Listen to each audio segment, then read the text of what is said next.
Today we're going to start, go ahead and start on Unit 4.2. We are only doing the A portion of 4.2 today. The B portion is word problems. We're going to save those for the end of this unit. Okay, so what we're working on today is we are going to factor and solve equations involving quantities. Factor and solve equations involving quantities. Okay, we have done these before. You have factored with quantities. We haven't had to solve, but all you have to do when you're solving is we just need to set them equal to 0. So this is going to be the same type stuff that we've been doing for this whole unit, but we're going to add in basically just one more step. So I would like you to factor and solve x minus 6 quantity squared, so that means in parentheses squared, minus 49 equals 0. X minus 6 quantity squared minus 49 equals 0. So does anyone remember where you start with these? First thing, you have to have it equal to 0. This one already is. Then what would I do?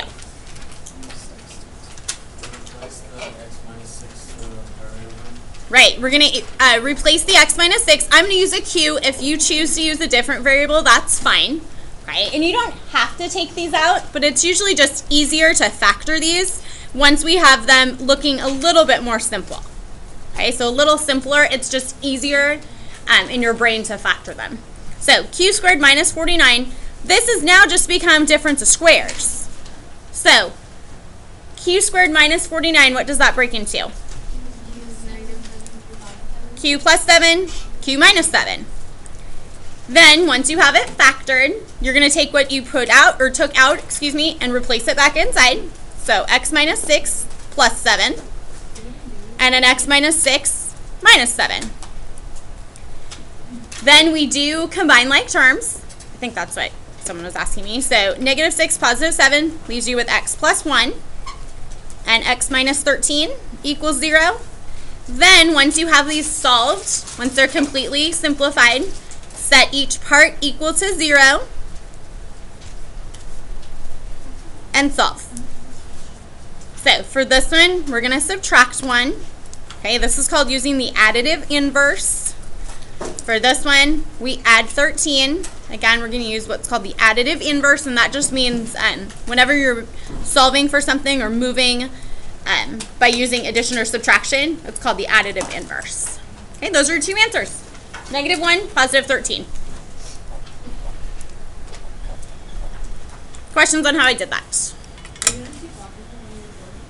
I'm sorry? No. I'm nicer? Absolutely. Yeah. Okay, example 2. I already did record today, but I forgot to do a type of example, so we're adding on these. Okay, so x plus 2 quantity squared minus 2 times x plus 2 minus 15 equals 0.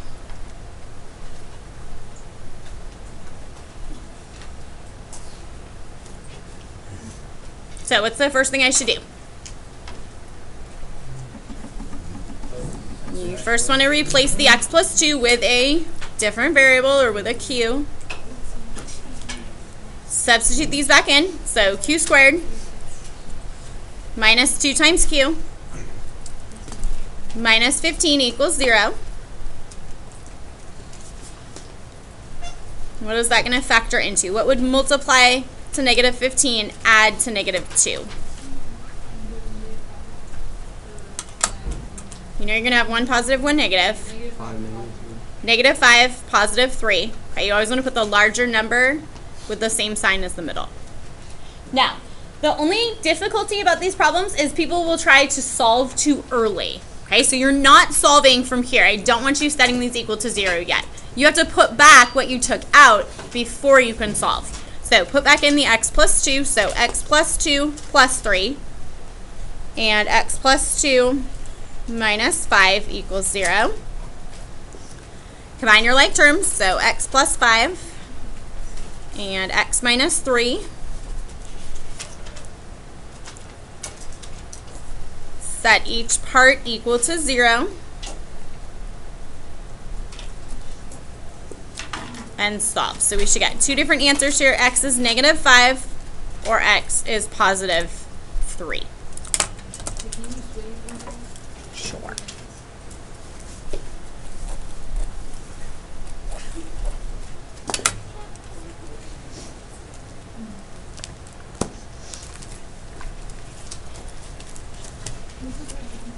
You guys let me know when you're ready to move on. You're ready? Oh, okay, thank you so much. Okay, next kind I'd like you to do, let's go ahead and do for number 3. Are you recording? Yep. Hi. Great. For number 3, 3x plus 5 quantity squared minus 16 equals 0. 3x plus 5 quantity squared minus 16 equals 0. 3x plus 5 quantity squared minus 16 equals 0. So you first want to replace the parentheses, so replace the quantity with a q or a different variable. So q squared minus 16 equals 0. What kind of factoring can you do there? Difference of two squares. Q plus 4, Q minus 4.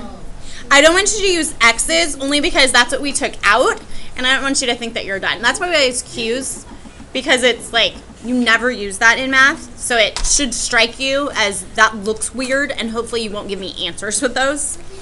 Then yes, we plug this back in. So 3x plus 5 plus 4 and 3x plus 5 minus 4. Combine your like terms, 3x plus 9 and 3x plus 1.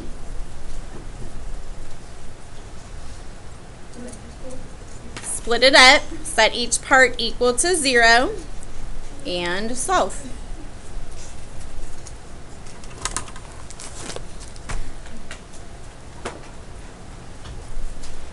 So when you move it to the other side, you're going to get 3x equals negative 9, so x equals negative 3. And on this side, 3x equals negative 1, so x equals negative 1/3.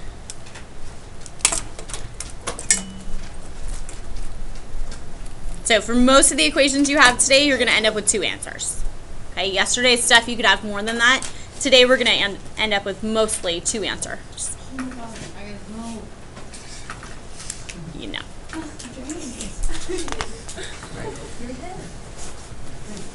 Wait. I did it. Are you recording this I messed up during 4th. What happened during fourth? Oh. I cut a bunch of examples and then I didn't realize that I didn't cover everything that was on your homework. So I had to add more for you guys. So you took Yes, You sure? I'm sure. Okay, for number 4, say again? You didn't check? No. So 3x plus 1 quantity squared plus 13 times 3x plus 1 minus 30 equals 0. 3x plus 1 quantity squared plus 13 times 3x plus 1 minus 30 equals 0.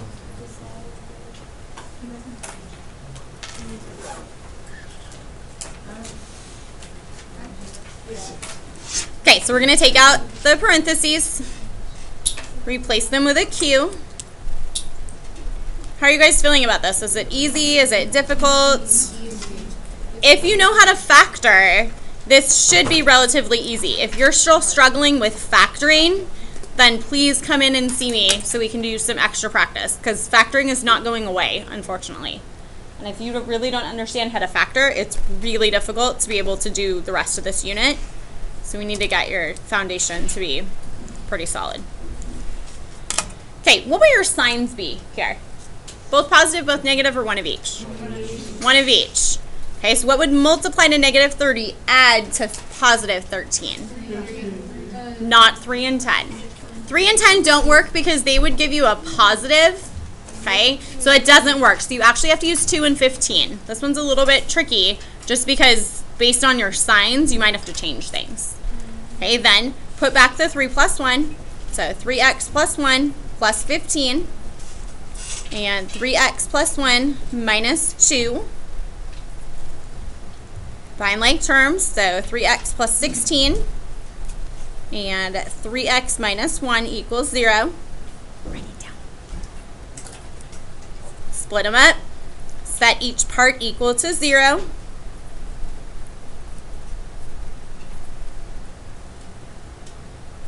So 3x would equal negative 16. You divide through, we've got x is negative 16 over 3.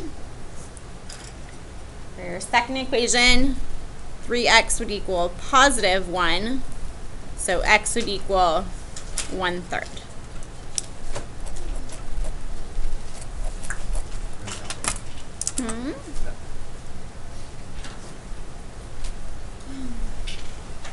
Okay, 2 more for you. Is not here.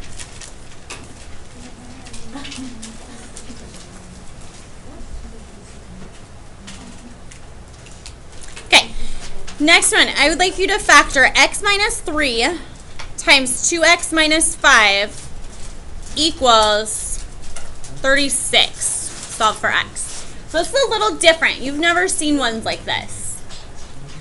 And this is not quantities, obviously. Okay. What's the first rule when we're solving? What does it have to be equal to? 0. So there's 2 problems here. You know you're going to have to move the 36. What do you think you're going to do with these? Multiply them together. Okay, so FOIL, use the boxes, do whatever method you please. Okay, but you do need to multiply these together. So x times 2x would give you 2x squared. Outsides is minus 5x.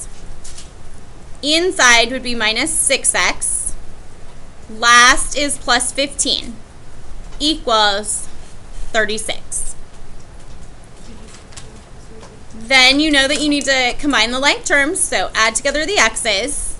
And at the same time, I'm going to move the 36. So yes, subtract the 36 from both sides. So in my next step, I have 2x squared. Negative 5 and negative 6 gives you negative 11x. And then what's 15 minus 36?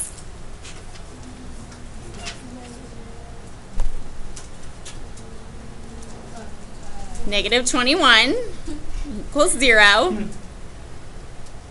Then we need to factor and solve. So how could you factor and solve that? Would you prefer to use over, under, or guess and check? Over, under. Okay, so take the first number, multiply it to the last one. That'd give you x squared minus 11x minus 42 equals 0.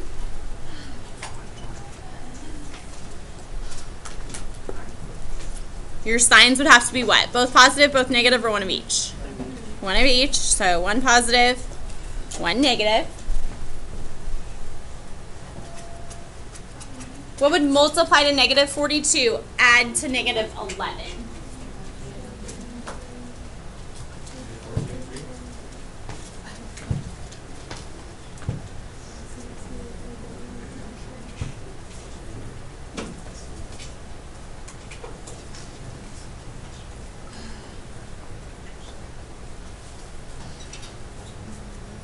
Any ideas what multiplies to negative 42 adds to negative 11?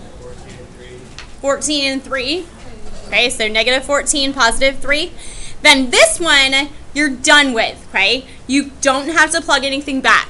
So then you break these apart. So x plus 3 equals 0. Oh, sorry. Thank you. Yes. I'm sorry. Thank you. Yes, bring back the numbers. Say again? You have to bring the 2 back, yeah. Why were you confused? I forgot to bring the 2 back. I was going to set them equal to 0. So that's the biggest mistake that people make with over-under is they forgot to bring back the front number. So I apologize. Okay. This one does not break down. So you'd bring the 2 to the front. And that leaves us with 2x plus 3 In this parentheses, 14 over 2 does reduce, so x minus 7 equals 0. Now, I can set each part equal to 0, sorry. So 2x plus 3 equals 0, x minus 7 equals 0. The second one is easy, that's just 7. This one, you'd subtract 3 and then divide by 2, so hopefully you should get x equals negative 3 over 2.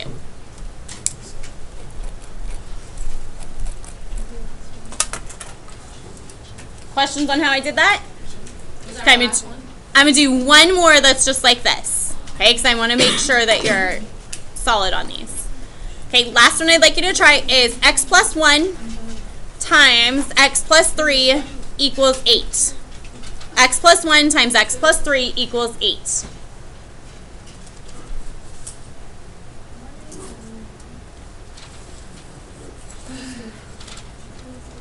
X plus 1 times x plus 3 equals 8.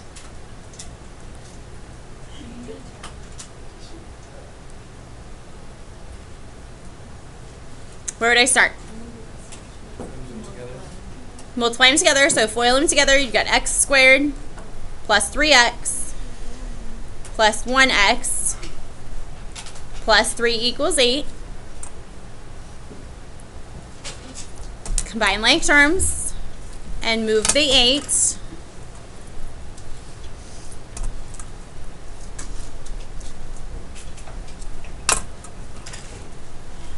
So that would give you what? So x squared plus 4x minus 5 equals 0. What does that factor into?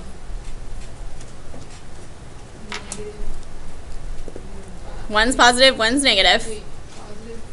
Positive 5, negative 1. And if you split these up, you should get x equals positive 1 and negative 5. All right, anyone have questions on how we did those?